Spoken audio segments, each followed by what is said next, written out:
Welcome to Bastard Quest. I'm the Game Master Kyle. I'm Todd. Corey. I'm Austin. We are playing COHORS CTHULHU. Again, this is our third session in this 2D20 system from Modifius. And it's about fighting Cthulhu, not him specifically, but the mythos, creatures in the heady days of the ancient Roman Empire. Yeah. Fighting Cthulhu with the Norse gods, and sometimes Rome is there. Aqueducts and crucifixions. Who are you guys playing? Austin? I'm Gino, the mystic. He's really old, like in his 50s. He's been impaled by a spear. Is that his defining... Did you not take it out? I mean, it is now. Yeah, I took it out, but, okay. you know, it's Yeah, sorry about that. I think I'm the one who put it there. yeah. He's just running around trying to find the strangers that killed members of his family. That sounds fun. Todd, tell us about your person who stabs with spears. I am Gerfleet. I am an archer und the scout. And I am injured! Well, But it's okay. I would rather be injured than feeling good all the time. Feeling good all the time is communist. these fucking bears. Yeah, she wants to hunt the great beast. Oh, yeah, which is what? The lindworm. Yeah, that's right. Giant snake with wings. So it's basically that thing that you see on hospital crests. You know what I'm talking about? Maybe it's a mark of my age. The first thing I think of when Todd describes it is Trogdor. Trogdor. I just like the Lindworm Chocolatiers. My favorite. Yes. I can't wait for Swiss Cthulhu. Ricola Cthulhu. That's our game. Ricola Cthulhu. Right. It's just a lot of peaceful people who find a lot of disturbing things, but who are just vaguely inconvenienced by it. Yeah. And you can hide your dirty money there. Yeah. The Swiss Cthulhu is just called clocks. Yeah. The conflict is that Cthulhu wants to get his Nazi gold back. Right. And Yeah. He hit a lot of it there. you know, once it goes in, The bad thing about Swiss Cthulhu is you only get one kind of weapon, but there's a lot of weapons in it. It's a spear that's also a knife and a fork and spoon. And it took me a minute, but it was good. thanks. So tell us about your character, Corey. It's Herodion, Yes? the Atlantean hero of yore. Ah. According to him. Yeah. He's tamed many a lindworm in his mind. Nah, he's a fucking idiot. Like, he's a Greek dude, but talks about Atlantis a lot. Sure. But he's a courier and schemer. Yeah. Corey, is there an Atlantean version of a dream catcher that he has like hung up in his home? No, he prefers the dreams to roam wild and free. I'm not trying to catch him. He's kind of like one of those like DoorDash drivers that figure out a way to scam you. They act like they're dropping the food off, but they're not really. Just take a picture of it dropped off, then grab it and get back in their car. And take a drink of your milkshake. And That's what I do. yeah, there were no ring cameras in ancient Rome. Yeah. They will never catch Herodion. So, when last we left our adventurers, you'd reached the village of Lupford after being waylaid in the forest. Ravening villagers, seemingly under the influence of some curse. You investigated this, and now you've resolved to investigate a farmhouse infested by a cult run by two German brothers, Gislin and Ingolf. Yeah, we got to the village. We asked around about the curse, learned a little bit about it, and then the curse overtook one of our party members. Well, we don't know if the curse was what took over Todd's character. I feel like these villagers call everything a curse. That's a very good point. Like, oh no, the diarrhea curse has hit our house. You burned my eggs, it's the curse! I stubbed my toe, curse! I pooped your pants, curse! Wait, what? Science. Hans? Yes, so last session was mostly Gino and Herodion trying to stop Gerfred from murdering them. It's mostly infighting. Everybody took stress in that fight, right? Or most Yes. Nope. Fine. Yeah. Yeah, Herodion, I think, did pretty okay. Yeah. I took a fair bit of stress and one injury. I don't remember if we discussed this last time. Stress goes away at the end of a scene, so you guys can remove all the stress from your character sheets. Excellent. Injuries, however, remain. Yeah. They have to be treated, which I think we treated a couple of Todds. Oh, yeah, things were going to be far, far worse. Yeah. Well, Todd took 3 and went down, correct? Is Yeah. that right, Todd? Mm-hmm. I will miss my stress like I miss my lover. Yeah. Okay. kind of the same thing. I don't know. So you guys are outside the longhouse. You discussed the situation with Miltrude, the village elder. Hey! That's her. Yeah, that was her blade husband from the grave. Oh, okay. He dug a little too far and never came out. Well, he was cursed. Well, And you guys are making your way across the village of Lipford toward the foreboding farmhouse rising in the east. Seems like some sort of converted barn, perhaps. Quite large for this rural German woodland village. I mean, everything in a village is a converted barn. Oh, is that true? I don't know. Oh. Never been to one. Oh. Day one of architecture school. Turn the barn into your living room. Read a blueprint. How to turn that stable into the rumpus room. So set the scene. What are your characters doing? Are you just guys marching forthrightly? Are you being sneaky? Are you disguising yourselves as treants? What's your plan of approach here to this supposed cult hideout? Well, Gerfrid does have a cloak with a deep hood that can conceal her identity. All right. I mean, that, of course, if the other cultists are also wearing cloaks, which historically I think they do, but, I mean, I don't know. We're in Roman times. Yeah. Rodion's got a lucky egg. Good. Okay. Yeah, I don't care what we do. I just want to get this over with. So, I mean, I kind of feel like we just go knock on the door and see what's going on. I kind of feel like we don't have to disguise who we actually are. We could just go under the ruse of trying to settle whatever differences there are between the village and these people. Or we could just tell them we want to join the cult. We could. Hey, we think you guys are super cool, and we'd like to also be super cool. And we don't know. It could be the right move. I mean, Yeah. I mean, we never do that in these games. We always try to, like, save the day and shit. Well, what if we just joined the cult and we're happy for once? yeah. Maybe they have Taco Tuesdays. I think that was the slogan above Jonestown. What if we just joined a cult and we're happy for once? Yeah.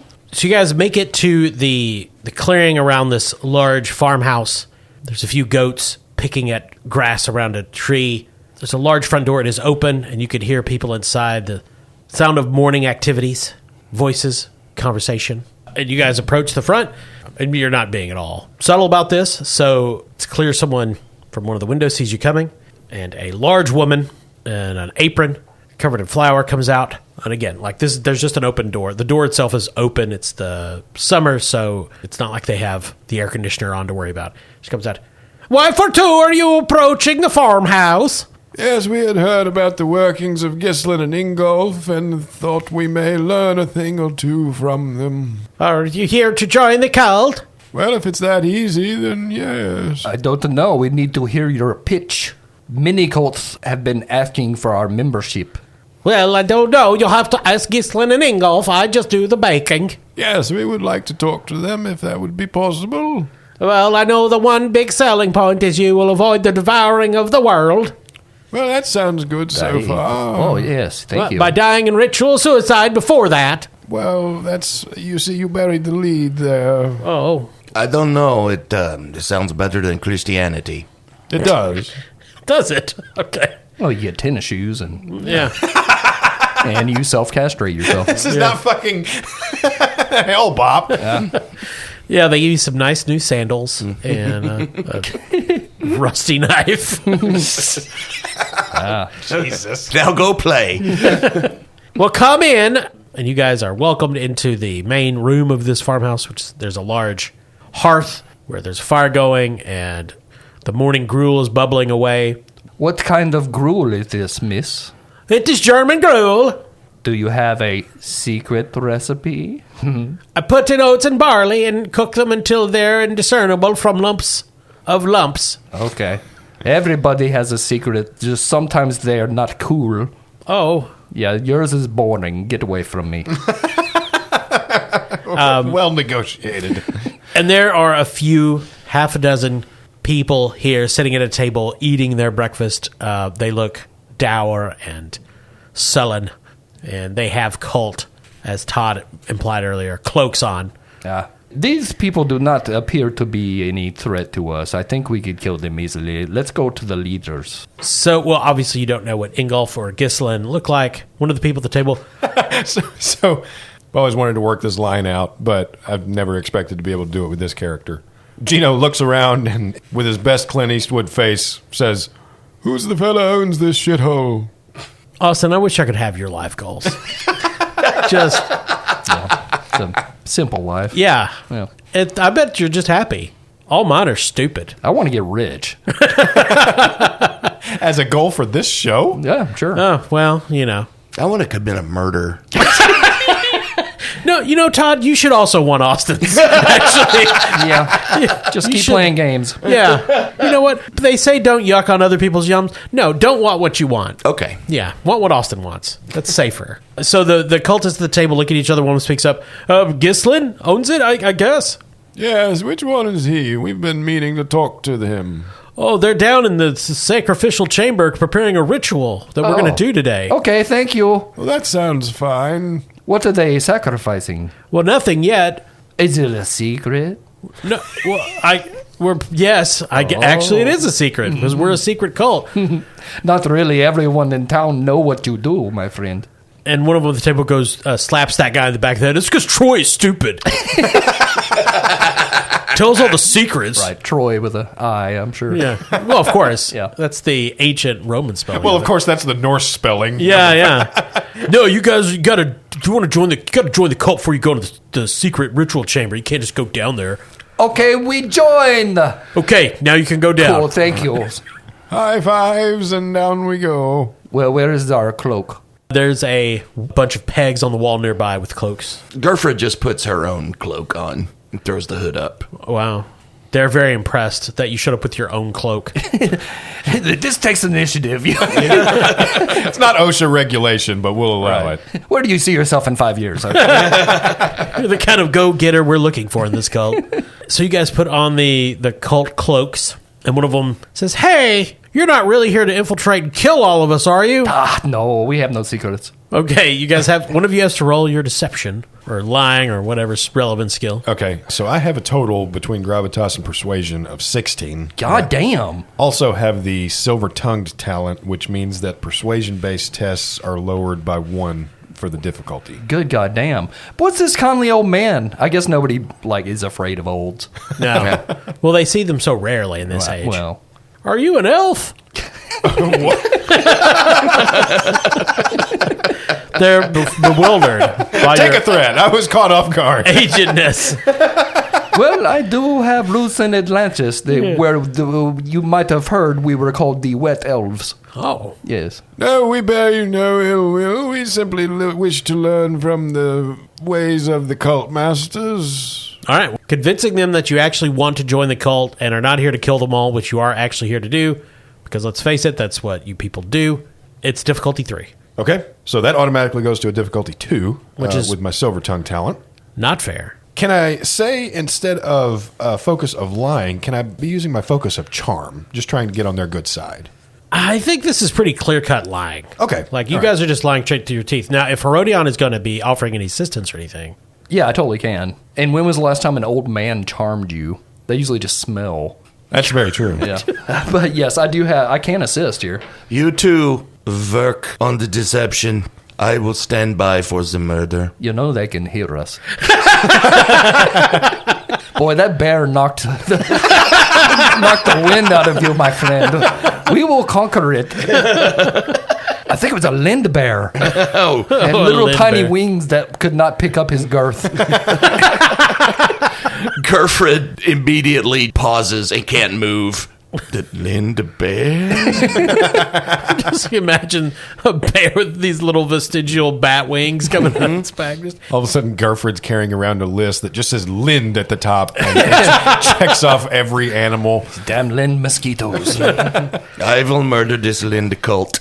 Okay, so if I'm assisting, that would be my gravitas and persuasion? Yeah. Okay, and I've got a focus in deception, like I said. So my persuasion is a 3, so that increases the crit range to 3. Cool. So target 13, rolling the old 1d20. 4. Okay, so 1 success. Yep. All right. Austin, difficulty 2. Target number 16. That's a 6 and a 4, so 3 total successes. Assume you're going to bank 1 as momentum. Yes, I will add a momentum to the pool. Cool. There's a pool. Cannonball. This is the best cult ever. Watch me, Mom. The cultists are completely bought into your ridiculous deception. And one of them, Troy, come on, takes you down the stairs. Yes, thank you for letting us into your cult. We are very cool, Cthulhu. Get it? Yeah. And he takes you down the stone steps into the depths. Clearly, the chambers beneath the barn are carved directly out of the stone. He carries a torch to light the way. Oh, someone help me. I'm not used to these stars, as you call them. In Atlantis, we do not have need of such things because of swimming all the time. He looks at you. I don't know anything about Atlantis. I've never heard of it. I can tell you many things, but none of them gonna be my secrets. Just follow the light. And he leads you through this labyrinth of corridors, intersecting tunnels. And you guys are going to get it completely twisted and turned around. Well, Gerfried is doing her best to try to remember the route that they've taken. She is a scout, after all. Oh, well, what skill here are you using to try to remember your way in? That's good thinking. Well, Kyle, it turns out that Gerfried has a talent called Woodwise. Okay. Oh, wait, no, this only works in woodlands. Well, Never mind. You are in woodlands. Unfortunately, the woodlands are above ground. God damn it. Yeah, but the roots, Yeah, leave that there. they grow deep. I was just about to make that reference. Even still, that's a great idea, Todd, and you feel free to use some momentum if you want to. Yeah, it is difficulty 3. Difficulty 3. Okay, well, this will be my insight and my observation, which is a target number 16. Oh, Do you want a third die? Yes. I'll use one of my momentums. Oh, yeah, you've got your own bonus momentum. Great. Dude. now that's from your bag of supplies or what have you? Correct. Sack of tricks. Yep. What item are you pulling out of that is specifically valuable and useful in this regard? He's got a Garmin. Breadcrumbs. The Garmin just drops breadcrumbs out. No. Old technology, you know. Yeah, it's rope. Oh, okay. So, yeah, so you could have some string or something. You could Yeah. live a trail, like, what's his Absolutely. name? The Labyrinth of the Minotaur? Was that Hercules? I don't remember. Oh, in this case, I think it was Hans in the maze of the Minotaur. Yeah, yeah. No, wait. It was Jack Torrance. Jack Torrance in the Maze of the Minotaur. Yeah. So that's going to give me 3 D20, and once again, target number 16. That is a 1, Oh, Nice. a 6, and an 18. So 3 successes. that is 3 successes, which is exactly what I needed. Troy never notices that you're untwining a ball of string literally from the top of the stairs all the way through this labyrinth passage. Oh, so he's not. So he's not like wrapping it around like random bits of no. banister. He's just literally festooning it along the hallway behind us. I literally tied it off at the top of the stairs to the railing and just trailing it behind us. Wait, there's railing. Yeah. Okay. This is in Germany. Oh yeah, they This did. isn't Star Wars. They did invent it. Yeah. Rolling. I'm pretty sure modern Germany has sent time travelers back in the past to make, all Germans throughout time adhere to safety regulations. Right. Well, there's also ramps, so of course there's railings. Yeah. They invented ramps. Yeah. Ramps.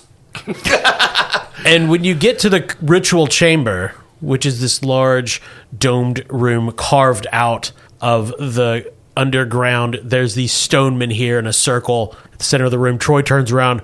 Oh, String, smart. I can never find my way back. He gives you a thumbs up. Haven't seen my brother in years. And in the center of the stonemen here, formed in this rough circle, carved with all these weird Norse runes, are 2 men, which you presume to be Gislin and Ingolf. One older with a bit of gray at his temples, the other younger with a treacherous slant to his features. He looks like Willem Dafoe with a evil Riker goatee. Okay. That's how you know he's a bad guy.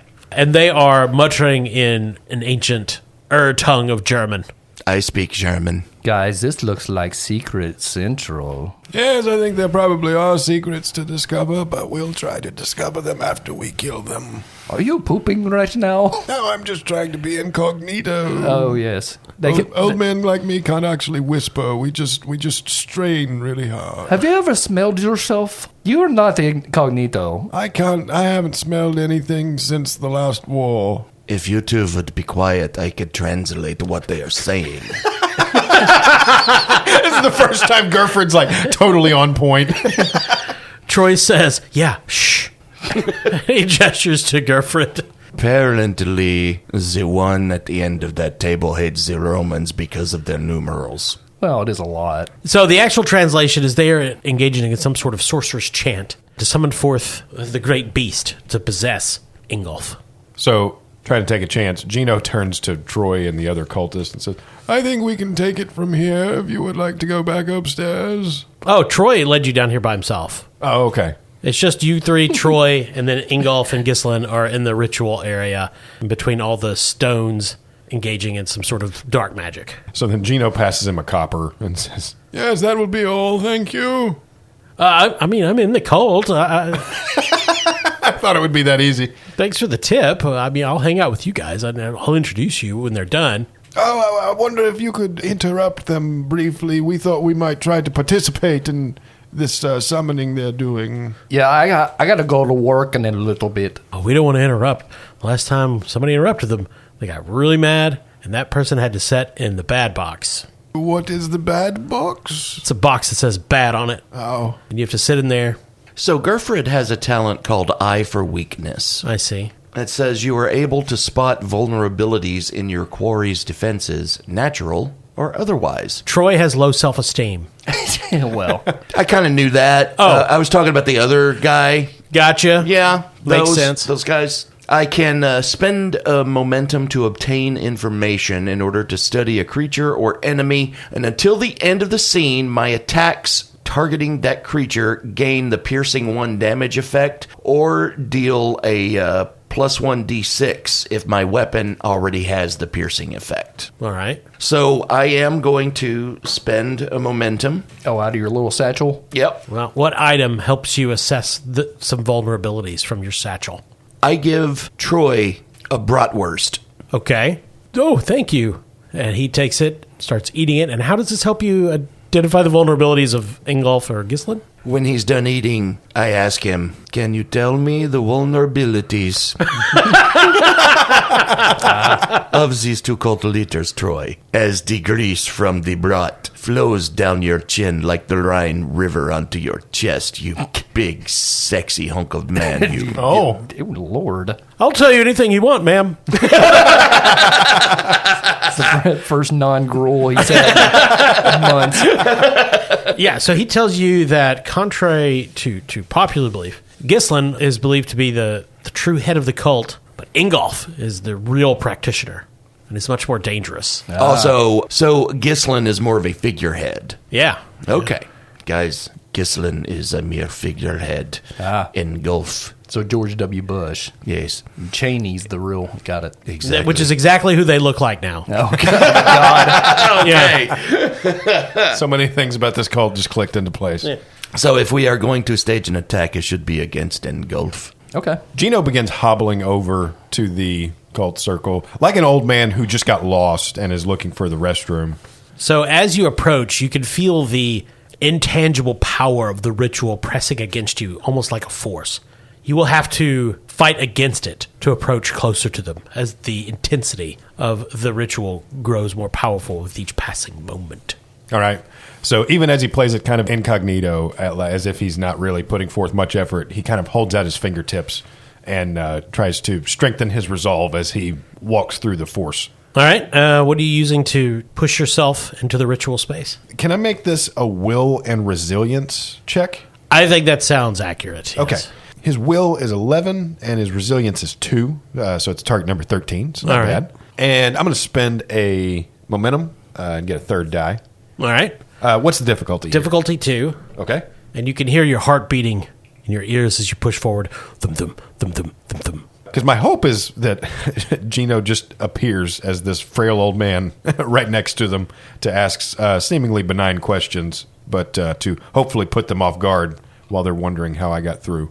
As you move forward, red lesions begin to appear on Ingolf's body, and it seems like there are things moving beneath his skin. No, I don't like that. Roll. All right, so target number 13, that's an 11 and a 2, which falls under my resilience focus of fortitude. So I believe that counts as 2 successes. Kyle, is that agreeable? No, fortitude is mainly used for, say, like standing up to physical hardship, and this is more of a eldritch Gotcha. resistance. Okay. Well, mental fortitude, though. He's a magic user. Does it say mental fortitude? It doesn't say physical. Yeah. Well, I will just have to go with my judgment. Okay. So in any case, I've still got 2 successes. Okay. I also rolled a 20. You push through this force field. It's like walking through molasses. And you make it to the circle of stones. You use one of them to pull your way forward. You're several paces away from the 2 men. And Ingolf, still chanting, raises his head and looks you right in the eyes. Yes, hello. I was looking for the one in charge. We were hoping to learn something from you on this fine afternoon, if you're not in the middle of something. Looking into his eyes, you see the endless dark reflected back into your own soul. Starry-eyed abysses through which you can barely comprehend. Make another will plus resistance test. Okay. Before I do this, I'm just going to prepare this in case I need to call it in advance. And Kyle, you tell me whether it's even relevant or not. Sure. Gino, much like Corey's special egg, he has a good luck charm. It's the Amulet of Tiwaz. This heirloom once belonged to your ancestor. A character wearing an amulet may spend a fortune point when they are targeted by a supernatural power, a spell, the evil eye, or a mental attack from the mythos. It prevents the negative repercussions of the power, and then I can roll to see if the amulet remains effective after that. Is that something that I can use here, or even need to use, or I would say you could use it here. if I were to fail this check? Well, given that it's a fortune, you probably have to decide before you roll. Okay, well then I'll go ahead and do that. Now, up to this point, I don't believe we have spent fortune points as a currency. I think we've just used the good luck charms. Yeah. That's just the description for this item. So since I haven't spent anything, I assume I have at least 1 point to spend. So because of the way this particular game structures it, I'll just say instead of fortune being a point to spend, because I don't think we've seen that referenced anywhere else in the materials. I think it's these items kind of take the place of fortune points. I think so. Maybe that will be different or differently described when the actual rules come out. But I don't know. This is quick start. confusingly worded because this talks about spending a fortune point in addition to the item, but I suggest we just say me using the item is like spending a fortune point. Sure. Okay. So then I'll do that and just make the roll that I'm rolling 2 ones. All right. So it's only difficulty 1, so you can bank a momentum. Okay. I assume I can't automatically count those as crits. Yeah, they count as crits. Okay, so that'd be 4 successes instead of 2. Well, remember, 1 fortune lets you turn 1 die. Oh, okay. All right. Gotcha. So you could roll the second one to see what the result is. Okay, let's do that. That's a 4. So another success. Yeah, so you would have to essentially bank 2 momentum. Okay. And then I'll roll my effect die to see if I can keep using the amulet. Essentially, when doing this, if I get a 5 or a 6, which is an effect, then I get to keep using the amulet. Other than that, its power gets used up. Oh, okay. And it's a 5. Holding your amulet, you feel this unholy mental attack wash over you. You endure it, though you definitely have alerted Ingolf to your presence. And he is rising up while Ghislain continues to chant, as does Ingolf, his mouth moving, while staring at you interlopers. And Troy says, "Oh no, this is not great. This is like that time Daryl got turned inside out." What do you guys think about Gerfried drawing her bow and arrow? And should she fire an arrow at Ingolf or... Well, we know who the leader is. Right, but I'm wondering if he would be weakened if we took out Ghislain first, because Ghislain is also taking part in the ceremony. Yeah, we can kill them both. I say take advantage of the fact that I've got Ingolf distracted because he's giving me the evil eye right now anyway. So just full on go after him? Let's just focus it in. It seems like we always do better when we pile on the threats one at a time rather than spreading out our efforts across. Sure. So Gerfried is going to draw her bow and arrow and aim it at Ingolf. And she also has the keen-eyed talent. She's got eyesight as sharp as an eagle's. The increased difficulty of perception checks for zones beyond close is reduced by 1. Her bow is a medium range weapon, so if I'm reading that correctly, it would, for the purposes of this, become close range. Well, everything in this room is close range. Okay. It's a big room, but it is still a room. All right, and I think before we used agility and fighting on this. That sounds right to me. And she has a focus in archery, and her fighting is a 3. All right. Agility is 8, so this is going to be a target number 11. Rolling 2d20, target number 11. Okay. It is difficulty 3. All right. Yes. Well, I guess I'm going to have to use my final momentum then to buy another d20. Okay. Pull some string lube out the satchel. That's right. Why would that help? Apparently, you don't have a focus in archery. I don't. That's true. She pulls out a flint rock and immediately starts sharpening the arrows really yeah. quick, Yeah. just to make sure. New feathers and You don't want to use the string lube. Lube up the shaft. I mean, everybody does it. Guitarists. Yeah, you could lie to me about music. I'd buy it. All right. Now, since I have a focus in archery and my fighting is 3, does that bring my crit range up to 3? Indeed, it does, sir. Ah, there's a 3. That's 2 successes right there. Nice. And there's a 10. The other one is a 14. Oh, wow. 3 successes. Kyle. Roll your damage. It's a 5 Cthulhu dice. And don't forget, because of my eye for weakness, until the end of this scene, my attacks targeting a creature gain the piercing 1 damage effect or deal an extra damage dice if my weapon already has piercing effect, which it does. So this is going to be 6d6. Nice. All right. Hell yeah. All right, 3s and 4s go away. I rolled 3 3s, Good job. which sucks. But there's 2 1s and a 5. 3 damage plus piercing. The arrow lances across the room and strikes true into Ingolf's chest, hitting one of the moving lesions. It bursts in this spray of acidic blood and bile. Ingolf shrieks, but it is not the howl of a man. It is a scream of a creature from the dark beyond. So now that they're alerted to our presence, Herodion's going to run up. But Peepaw, what are you doing out of bed? I told you. I'm so sorry, Colties. Don't mind them. It's just an old man and the woman. I will take them away. I will take them away from you. Ingolf unhinges his jaw and shrieks, spitting acidic venom across the room towards Gino. So this acidic, venomous bile spills across your body.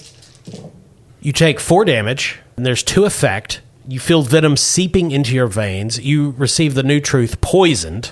Ooh, okay. This is gross, not going to lie. This is pretty fun. I've seen some fucked up shit, but this is very gross. We could just leave. God damn it, Gerfried. His poison got in my spear hoe. And you are going to suffer persistent damage every round. It starts at stress 4, and each round it counts down by 1 at the end of your turn. All right, so I've taken 4 damage now. Yes. And next round I'll take 3 damage. No, next round you'll take 4. Oh, I'll take 4 every time. Well, the first time you take the persistent damage, which doesn't start until your turn, you'll take 4 damage. The damage you took now was just normal damage. Okay. On your turn, you'll take 4. On the next turn after that, you'll take 3, and then 2, and then 1, and I then see. it's gone. Okay. Unless you do something to alleviate it before then, of course. Gotcha. Definitely not good. Yes. Corey, what would you like to do with Herodion? Well, he's trying to deceive them by saying his elderly grandfather and a woman got loose. Yeah. Okay. Ancient times. I mean, these guys are assholes. Yeah. Well, that's very difficult because they have been shot with an arrow, Yeah. but I suppose it is not impossible. So what effect are you looking to incite here? Basically, just to distract them further, to make future attacks from people that are better than me have some extra effects. Okay, I'll give you the option. There's 2 ways you could do it. You could do this as you are straight up assisting either Todd or Austin, and you roll as an assist, and we just follow those normal rules. If you really want to get in their heads, you could potentially stun them from taking any actions for 1 round. But that's going to be a really hard difficulty because they did just get shot with an arrow. Right.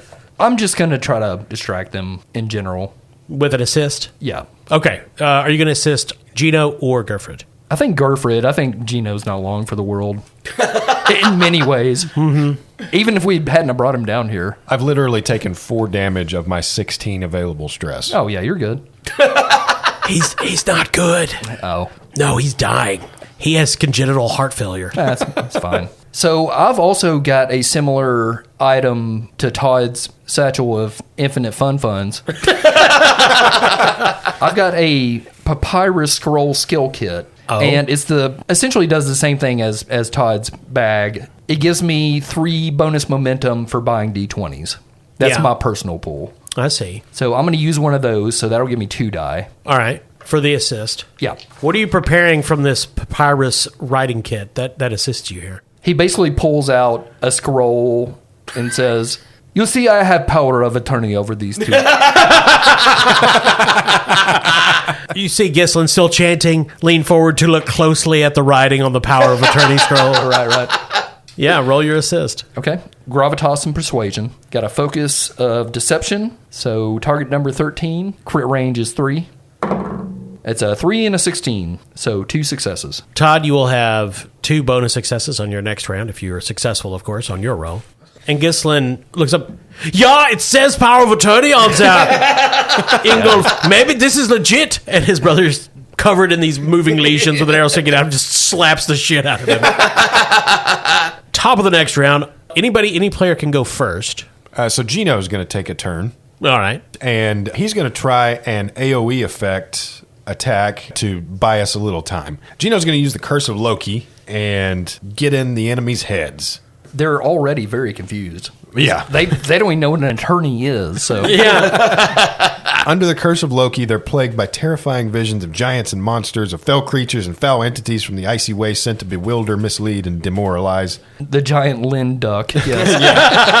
It's got 4 sets of wings. Now, essentially, this casts mental damage and stuns. And Gino's going to use this to essentially buy us a couple rounds where he can try to heal himself and to cast some protection around his team. So as I take an additional 4 damage, I assume. Yes. Okay, which is going to put me over 5 stress. So that's going to take an injury, right? It doesn't No. have to be 5 at once, right? 5 at once. Okay, but my total is still over 5. It's fine. Oh, okay. Yeah, it's, okay. you got to take 5 at the same time. Excellent. Yeah. Okay. So the only thing I have to worry about is when my stress meter gets filled up. That'll be when I take another injury. Yes. Okay. So I think I have enough stress actually to take all of this poison, but I'm still going to try to heal it first. He's just sitting there, just That's how we did it in my day. he's just a tad constipated. He's covered in Vicks Vapor Rub. He had a cough last night, and So the way Gino likes to cast this spell is he does this very kind of bitchy, vindictive gesture where he points at the enemy and then twirls a finger by his head like, "You crazy." And Okay. very period appropriate. Yeah. so this will be insight and persuasion to target number 15. If it's successful, it does power plus 2 mental damage. And my power rating is a 4, so it'd be a total of 6 effect die. But for now, I'm going to be rolling 2d20, trying to get a 15. Now, Kyle, since I got 2 successes, can I split successes amongst my friends? If you wish, I would be fine with that. There's no reason it couldn't have benefited them both. I mean, it was a great scam. Well, So this is a difficulty 2 spell. okay. Okay, I'll give one of my successes to Austin so he has 1 success. Thank you. That'll keep me from spending the momentum. So here I go. Target number 15.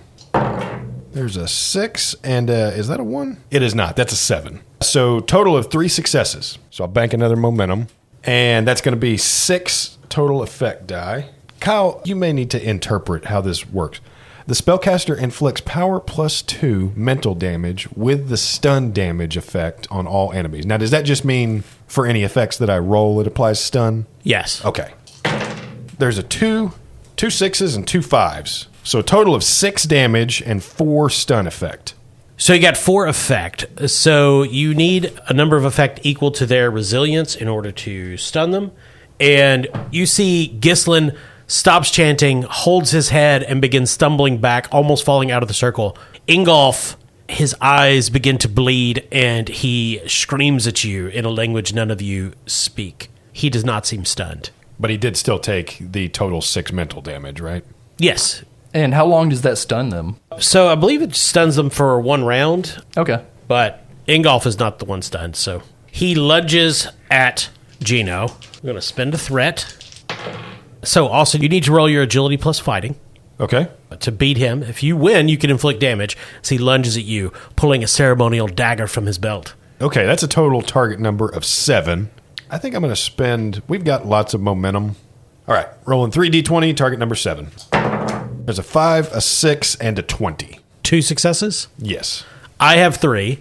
Damn. I do have a 20 as well, so we both have a 20. So I'm going to take a threat for your 20, and you can take a momentum to add it to your pool for the one that Ingolf rolled. Okay. He is going to stab you with his dagger. Going to add an extra d6 for his bonus, and I'm going to spend all my threat. Oh. Because who knows how long this guy will make it. That's 6 damage, piercing effect 2. So any armor is gone, so 6 damage. Yep. 6 stress. Well, that's an injury. Ingolf surges forward and stabs Gino in the chest. That is an injury. And you are what? 2 injuries right now? Yep. Your new truth is stabbed. I have so many truths. So, Kyle, since he's stabbed and bleeding out, does that, like, slow the effect of the poison since it's falling out of him? What? I wasn't trying to be funny. That's a good question. Yeah, it's a good question. Sadly, no. It makes it worse somehow. The blood was important. Oh, okay. It worked when my sister got bit by a rattlesnake. I just stabbed her. Didn't hear about it anymore. Yeah. And it is now a player turn, so it could be either Herodion or Gerfred. I think Gerfred should take another shot at Ingolf there with the bow and arrow. All right. He's brutally stabbing Gino, and you have a bonus success if you're successful from Corey. Once again, this is agility and fighting, which gives me a target number of 13, and I have a focus in archery. And I will spend a momentum to pay for an extra d20. So this will be 3 d20s. Target number 11. Well, there's an 18. Oh, there's a 3, though, so that is a crit. That is 2 successes and a 4, which is 3 successes altogether, plus Corey's. So that's 4 successes. Yes. Nice. And I get an extra d6 for the piercing effect. All right. And with the momentum I generated on my success roll, I'm going to generate another d6. Now, you could spend other momentum for damage, too, right? Yeah. Because, I mean, if it gets as far as my turn again, I'm going down. I've got 2 injuries. I'm only 2 stress away from my bar filling up. Okay, so, yeah, we've got 4 banked. I'll go ahead and spend another momentum for an additional d6. Spend them all. Why not? Okay. Yeah. All right, so there's 3 left. That's 10 d6. Nice. Gerfrud fires the legendary Lind Arrow. Gerfrud. That was my mother. Gerfroyd, her psychologist. You get her name out of your mouth. All right, that's 2 2s, 2 5s, and 2 6s. 8 damage and 4 effect. The arrow slams into Ingolf's neck. Bile and poison spew out of it like a great geyser. He's screaming, but still stabbing Gino, still standing. He has 1 stress left. Herodion springs into action. There's no such thing as a German lawyer, you idiot. And he's going to use his skill at 2. When you have made a successful persuasion-based skill test to influence or deceive an enemy, which I did, you may make a successful surprise attack against them. You may roll +1 d6 on that attack for every effect. Effects rolled on these additional dice do not themselves produce additional d6s. I recall this from last session when you used it on Todd. Okay. Can I get close enough with my sword to attack? Yeah, of course. Okay. Yeah, whatever force was holding back Gino seems to have dissipated with the abrupt ending of the ritual. Yeah, so I'm going after Ingolf here. So it's agility plus fighting for a melee attack. That's target number 11 for Herodion. Now, if this is a surprise attack, Kyle, does this change the rules of competing rolls? Yeah, this would, since it's a surprise, it would just be difficulty 1. Okay. He does not see the Caesarean strike that you launch against him. I'm Yeah, Giving him a C-section? taking a baby out of him? no, he's giving him a George Clooney haircut. It's a baby Cthulhu, but it looks like Grogu. It's got these big cute eyes. Teeny tiny tentacles. We'll soon be selling those. I am the only educated motherfucker in here. E2 Brute.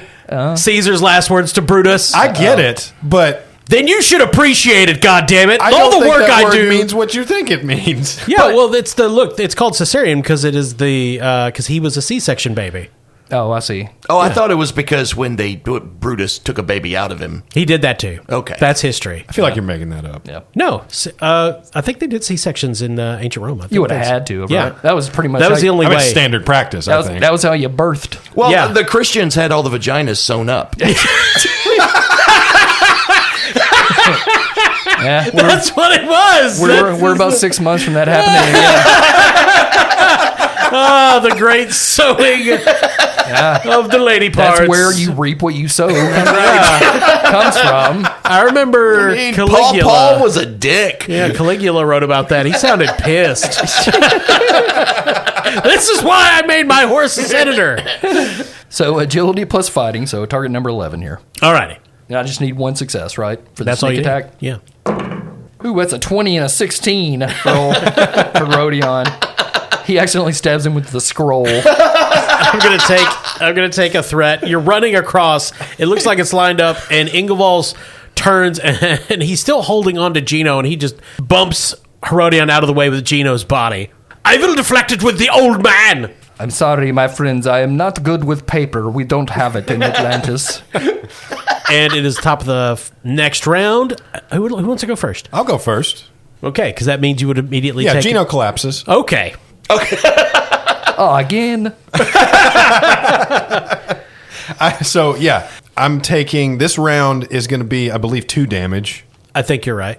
from the poison, and that's going to exactly fill up my stress bar, which is going to be a 3rd injury. So do I pass out or do I just straight up die? So you have 3 physical injuries, so you straight up die. Okay. You gain the truth really poisoned, and you expire. Well, shit. Okay, bye. We've been waiting for that for quite a long time. And Ingolf turns on Herodion. He is attacking you with his dagger, agility plus fighting, Corey.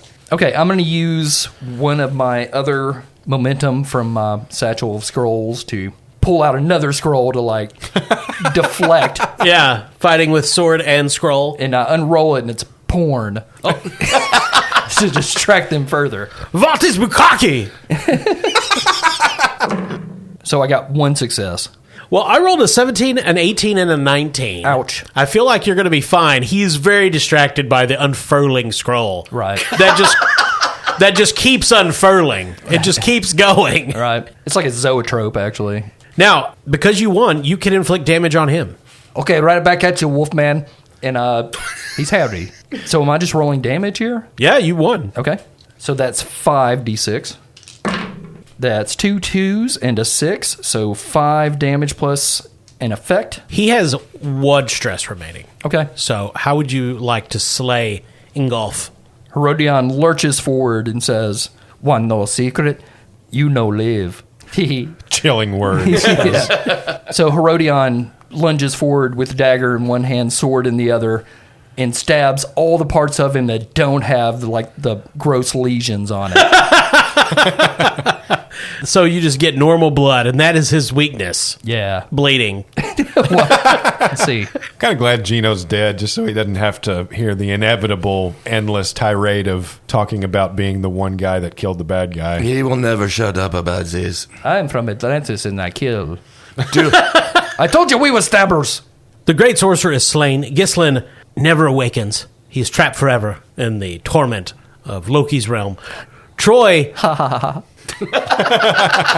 Troy says, so, is the cult over, or... I forgot you were here. Kill! No, man, I'm cool. Oh, okay. I'm going to follow the string. Well, we need a new dude. Oh, I'll hang out with you guys. Okay, do you have skills? Yeah, I got it, this torch. Here's some paper. Write down resume. Okay. Thank you. Tell me your secrets. join us on our hunt for the Lindworm! And the bear. I'm a joiner. Obviously. Okay, let's go up the string stairs. So you guys follow your way out, and when you get up top, it is as if a great spell has been broken for the village of Lupford. No one is possessed by weird creatures anymore, and everybody in the cult decides that they're not going to do this. It seems like a bad idea, so they join Amway. Oh, okay. It started back then. I know you peasants have no money to pay us, so you will tell me all your secrets. Yeah, everybody lines up to tell Herodion their secrets. And bring me cigarettes. Yeah. Which, all in all, if Herodion were being honest, most of them are very disappointing. Ah, dang it. Yeah. I hate poor. And that is our adventure in the world of COHORS CTHULHU. Woohoo. Yay! Fun game, like most Modifius games. Yeah, I'm glad we had a death. Yeah. Yeah, I haven't died in a while. It's been a while. Yeah, was this our first 2D20 murdering, or I feel like my first Octoon character died, or maybe that was off game. And my character in Fallout died. Oh, right. But other than that, I don't know. I died in real life. Yeah? Yeah. How do you feel about that? Well, better. Good? Yeah. Okay. Yeah. Welcome our new cast member, Troy. Yeah, so this is COHORS CTHULHU. The game is not out yet if you're listening to this around the time when we recorded it, which would be August of 2025. However, we expect it soon. I don't know if they have a release date, though. It was not at Gen Con. I did look. Right. I read somewhere, like most places are right now, they're having some issue with production. Weird. Yeah. Because a lot of these games, and I've seen this a lot because we kickstart a lot of stuff, a lot of these games source printing and other materials, dice or whatever, from overseas and for wherever they're at. But Yeah. So there's been obviously a bunch of issues with that. So if you want your games quicker, vote right, motherfuckers. Norse Foundry Dice. You can find those at norsefoundry.com. They've got all manner of dice made out of all manner of material. They're beautiful, they're resilient, they're fun to roll. We love them. And when you make your purchase, when you're checking out, make sure you enter promo code CHAM. That's CHAM, CHAM, for the 10% Bastard Quest discount at norsefoundry.com. We'd also like to thank our sponsor, Barrel and Bond, 100 Broadway Street in beautiful downtown Paducah, right there on the banks of the Ohio River. If you see a string in the bathroom, don't touch it. Yeah, it's how I find my way out. It'll take you to the sub-toilet. It's just an open lesion. Oh, God. I thought a sub-toilet was where you had to call the attendant daddy. It's a very different Barrel and Bond. Barrel and bondage. Yeah. Yeah. We usually thank our listeners for listening. Not this time, though. Oh, no. You have we angered do. us. You didn't listen closely enough. Now, thank you for listening. Thanks for leaving us reviews and comments. Thanks for suggesting games like these on our Discord if you're a Patreon. Thanks for your dollars. Thanks for your support. We love you. We love talking to you. We love hearing from you. Thanks, I'm Kyle. I'm Todd. Corey. I'm Austin.